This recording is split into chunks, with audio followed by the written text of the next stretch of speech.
E aí, amantes da leitura? E você que ainda não descobriu que gosta de ler? Nós somos o canal Verbalizando e levamos a literatura até você.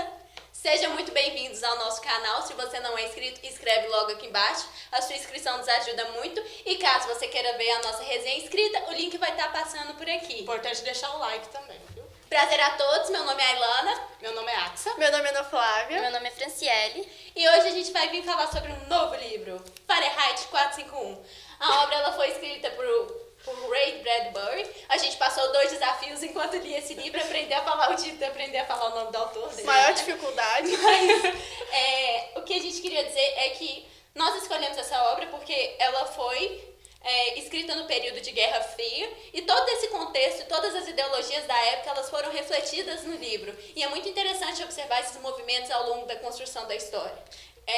Eu não disse a data ainda, foi escrito em 1953 e tem um contexto muito interessante, que na época que o Ray, a intimidade, foi escrever o livro, ele na época não tinha computadores, era tudo à mão na máquina de escrever. E como era muito caro, ele também não tinha uma máquina de escrever. E decidiu que ele iria escrever tudo à mão na casa dele. Só que aí ele estava fazendo os trabalhos em casa, as filhas o tempo todo querendo brincar, e ele até fala que entre brincar com as filhas e escrever, ele preferiu escrever. Ele preferiu brincar com as filhas, aliás.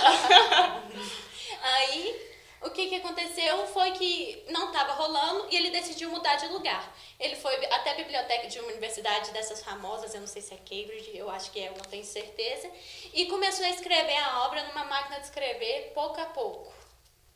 E a obra em si é muito interessante porque o estilo dela é um livro fictício que se enquadra em uma distopia. Mas o que afinal é uma distopia? Palavra estranha, né, gente? Ninguém sabia também, mas distopia... Acho que ficou meio ruim, né, gente? Mas que raios é essa distopia, né? Distopia nada mais é do que o contrário da utopia, que é uma sociedade ideal. E basicamente é uma sociedade futurística, imaginária e baseada na nossa sociedade atual, como se fosse uma visão futura da nossa sociedade hoje. E ela é uma sociedade em que as pessoas não podem se manifestar, com vários regimes totalitários e muita desigualdade. E aí você pergunta, onde você já viu isso? Tem vários exemplos, por exemplo, nas obras clássicas.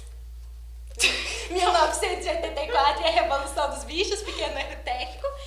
Mas também tem essas obras atuais que a gente vê mais constantemente. Divergente, Jogos Vorazes. Isso. Maze Runner, todos esses são casos de distopias, de sociedades futurísticas, como a Ana já disse, em que as pessoas não têm direito de se manifestar, geralmente é um regime opressor. Quem não lembra dos 13 distritos, aquela pressão toda em Jogos Vorazes? Mas vamos voltar ao nosso livro. É muito importante, uma curiosidade que a gente achou muito legal é sobre o nome em si, Fahrenheit 451. A curiosidade seria que, Fahrenheit é uma unidade de medida de temperatura que, convertendo para Celsius, que é utilizada no Brasil, o 451 ser convertido para o Celsius seria 232, se eu não me engano, que é a temperatura necessária para a combustão do papel, que é uma coisinha que Na história mais tarde a gente vai ver, entender. né? E agora a gente vai para o próximo bloco, é claro. O que é a história de Fahrenheit 451? Diga! Então, gente, vocês já se imaginaram vivendo assim numa sociedade que não pudesse ter livros, que ter livros fosse um crime capital, sabe? E que as casas fossem a prova de combustão e que os bombeiros, eles não apagassem o fogo como a gente conhece hoje, eles incendiassem. É bem assim a história de Fahrenheit. Ela é dividida em 3 blocos e o autor ele usa de bastante metáforas e tal, que assim, no início pode confundir sua cabeça, assim, mas você lendo, você consegue perceber o que ele quer passar com isso. Mas não pensem que por isso é chato, o livro é muito interessante. É muito legal. Altas reflexões com ele. Sim. E aí, a história em si gira em torno de 3 personagens principais. O Montague, a Mildred e o Betty. Isso, que ele é o chefe dos bombeiros. O Montague, ele é um bombeiro e ele realmente gosta do trabalho dele, ele sente prazer no que ele faz. E até que um dia ele conhece uma menina de 17 anos e, assim, um encontro simples, casual, que começa a mudar a cabeça dele. Ele começa a refletir sobre coisas que ele não refletia antes, como olhar o luar, sabe? Coisas simples assim que ele não fazia, ele não tinha essa Ele se consciência. perguntava se ele era feliz, se ele amava. E a gente esqueceu de contextualizar também que na época, por não ter livros, a televisão ela começou a adquirir todo o papel que os livros faziam. Sim. E as pessoas elas ficavam o tempo todo vidradas naquilo que eles estavam assistindo. Os remédios se tornaram melhores amigos e era basicamente o tempo todo aquela coisa, vidrado na frente do aparelho, tomando remédio para dormir.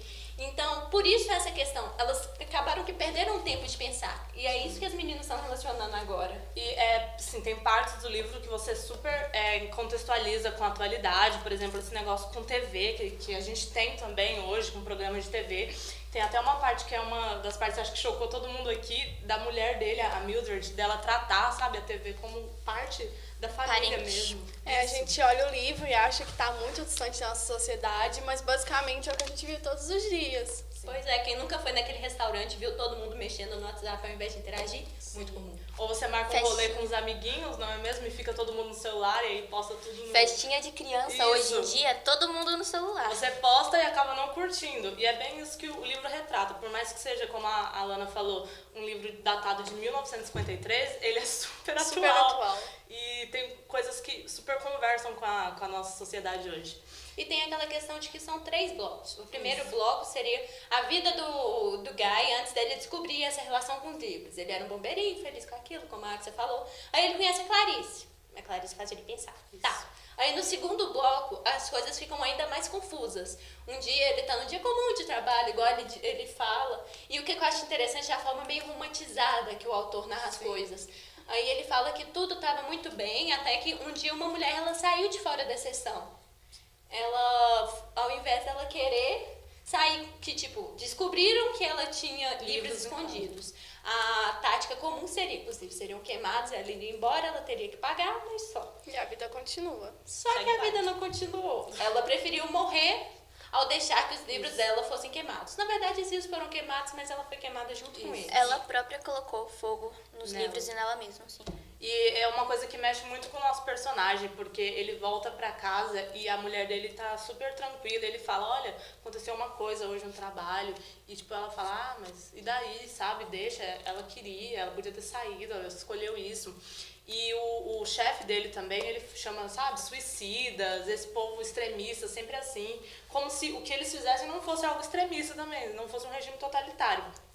E aí você para e pensa, o que toda essa história tem a ver? Então, agora vem a questão de por que nós escolhemos esse livro? Então, a gente escolheu esse livro, primeiro porque ele é interessante, a capa é bonitinha, mas principalmente porque por mais que a gente olhe e fale que é uma distopia que está super longe da gente, ele se enquadra muito no nosso contexto atual, que a gente está vendo várias ideias totalitárias em ascensão, com governos bastante... Que, inclusive, ele foi escrito no século passado, um livro antigo, e é sobre uma sociedade futurista, mas que reflete muito o que está acontecendo na nossa sociedade atualmente, né? E outra coisa interessante é que quando o Ray escreveu o livro, ele pensava que a obra toda, o cenário dela seria 20 anos depois, ou quando a primeira bomba atômica caísse. Só que a gente observa que tudo isso ainda está presente na nossa realidade. A importância do conhecimento que é ressaltado o tempo todo do livro para a formação de senso crítico. Que eu acho que os 3 personagens, cada um deles representa uma coisa. O Montag, ele além de ser o personagem principal, ele é a pessoa que se descobre alienado. Mas a esposa dele é o contrário, ela é o reflexo daquilo tudo. Ouso dizer que ela é superficial, mas meus colegas não concordam. Ela é apenas um reflexo, um produto daquele sistema. Ela cresceu com aquilo, pra ela aquilo ali é normal. E tem até uma parte muito interessante que as amiguinhas dela vão lá ver a casa e tal. Aí elas começam a falar sobre os laços da família dela. Sim, é uma parte muito chocante, porque tá todas as amigas e aí uma fala assim, ah, mas o meu filho, ele passa poucos dias em casa, só o tempo razoável pra eu aturar ele, né? O tempo suportável. Isso, e aí o Montag, ele fica muito irritado e aí ele até pega um livro que era proibido, então quando ele pegou o livro ficou todo mundo chocado, assim, A mulher chorou. Super Aí ele recita um poema e a mulher começa a chorar. Aí a outra fala assim pra ela, olha o que você fez, olha o que esses livros fazem, é por isso que não é bom ter livro, não... Então, enfim, já até perdi aqui, calma. Ops, spoiler. Spoiler, gente. Enfim, né? E uma coisa também super atual é a questão dos professores, porque no livro, assim, você lendo, vai ter uma cena com um professor e com outros professores também. E aí você pensa que naquela época era ruim ser professor. professor. Os professores vivem à margem da lei. E a gente reflete muito com o que acontece. Hoje em dia a gente vê muitos professores perdendo o valor deles. Sim, as escolas sendo fechadas, Reformas ou do ensino a médio. degradação da escola, a reforma do ensino médio, como a Ana falou, é uma coisa bem atual.